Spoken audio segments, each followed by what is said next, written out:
Hello everyone. For today's read aloud, we are going to go back to Pirates Past Noon. I'm going to read chapter 7 and chapter 8. So some of you heard chapter 7 when we did our Zoom meeting the other day, but for those of you that haven't, it's a short chapter, so I'm going to include it in this video along with chapter 8. So chapter 7 is called Gales a Blowin'. So the treasure must be under the rock, said Annie. Right, said Jack. Now we just have to get back to the island. We'll show Cat and Bones where the treasure is. Then, while all the pirates are digging, we'll sneak up to the treehouse. And make a wish to go home, said Annie. Right. Jack poked his head out of the round window of the cabin.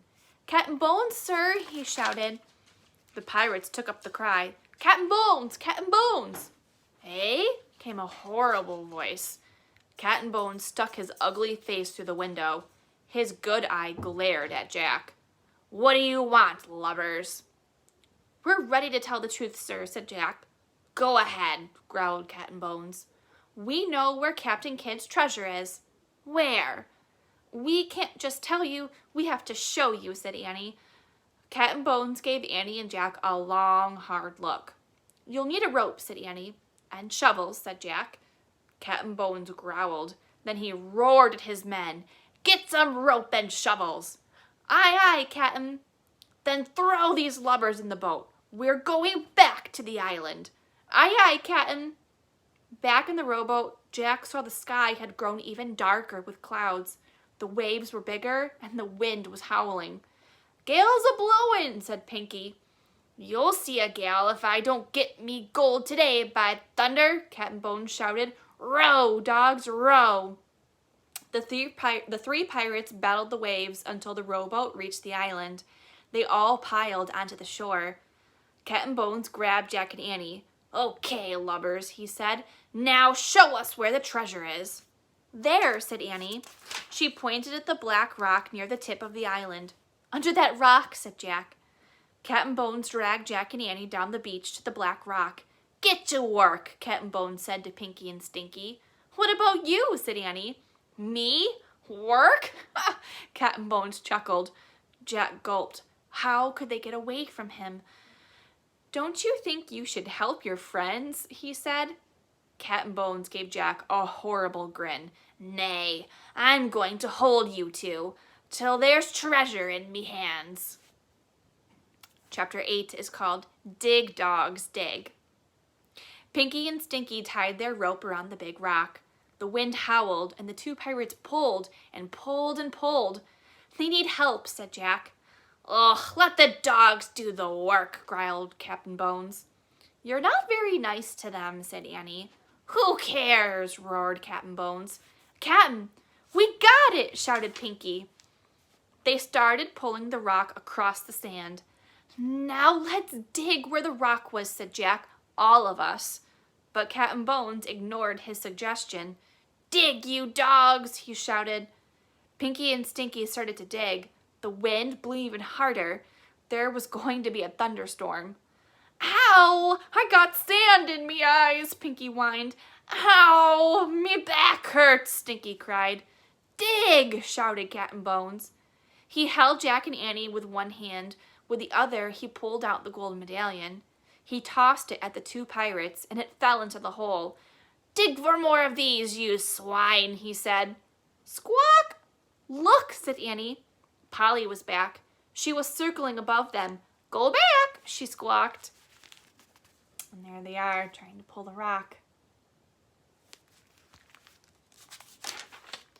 Stinky and Pinky looked up at the parrot. They scowled. Dig, shouted Cat and Bones. A big storm's comin', Captain, said Pinky. Go back, said Polly. The bird's an omen, Captain, shouted Stinky. Dig, you dogs, cried Captain Bones. Go back, squawked Polly. The bird's warning us, shouted Pinky. We've got to get to the ship before it's too late. The two pirates threw down their shovels, and they started running back toward the rowboat. Mutineers, come back, shouted Captain Bones. He dragged Jack and Annie down the beach as he ran after his men. Stop! But the pirates kept running. They got to the rowboat and they pushed it out into the sea. Wait! Cried Cat and Bones. Pinky and Stinky jumped into the boat and they started rowing. Wait! Cat and Bones let go of Jack and Annie and he ran into the water. Wait, you dogs! He hauled himself into the rowboat. Then the three pirates disappeared into the spray of waves. Go back, squawked Polly. She means us, said Annie. Just then the storm broke over the island. The wind howled and rain fell in buckets. Let's go, cried Annie. Wait, I have to get to the medallion, shouted Jack. He ran to the hole dug by the pirates and he looked down in it. Even in the dreary light, the medallion was shining. Big fat raindrops were falling into the hole, washing away the sand. Jack saw a patch of wood. Then the rain cleared away some more sand, and Jack saw the top of an old trunk. He stared. Was it Captain Kidd's treasure chest? Hurry, Jack, cried Annie. She was halfway up the treehouse ladder. I found it! I found it, cried Jack. I found the treasure chest! Forget the treasure chest, said Annie. We have to go now. The storm's getting worse. Jack kept staring at the chest. Was there gold inside? Silver? Precious gems? Come on! Now Annie was shouting from the treehouse window. But Jack couldn't tear himself away. He brushed the rest of the muddy sand off the chest. Jack, forget the treasure chest, cried Annie. Let's go! Go back, squawked Polly. Jack looked at the parrot. She was perched on the black rock. And there's Jack in the top of the treasure chest, and then Polly on top of the rock. He stared into her wise eyes. He thought he knew her from somewhere else. Go back, Jack, she said. She sounded like a person. Okay, it was definitely time to go. Jack took one last look at the treasure chest and he clutched the gold medallion. Then he took off, running toward the treehouse. His socks and rain boots were still there, and he quickly pulled the boots on and he shoved the socks into his backpack. The rope ladder was dancing wildly in the wind. Jack grabbed it.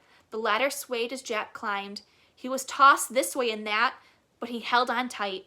At last, he pulled himself into the treehouse. Let's go, he cried. Annie was already holding the Pennsylvania book. She pointed to the picture of the Frog Creek woods. I wish we could go there, she shouted. The wind was already blowing hard, but now it blew even harder. The treehouse started to spin. It spun faster and faster, and then everything was still, absolutely still. And that is the end of chapter 8. So Jack and Annie are going to make it back to the Frog Creek woods, but we still have the question of who is the person with the letter M on the medallion and the bookmark? Well, we'll have to find out next time. Until then, have a great day, my friends. Bye.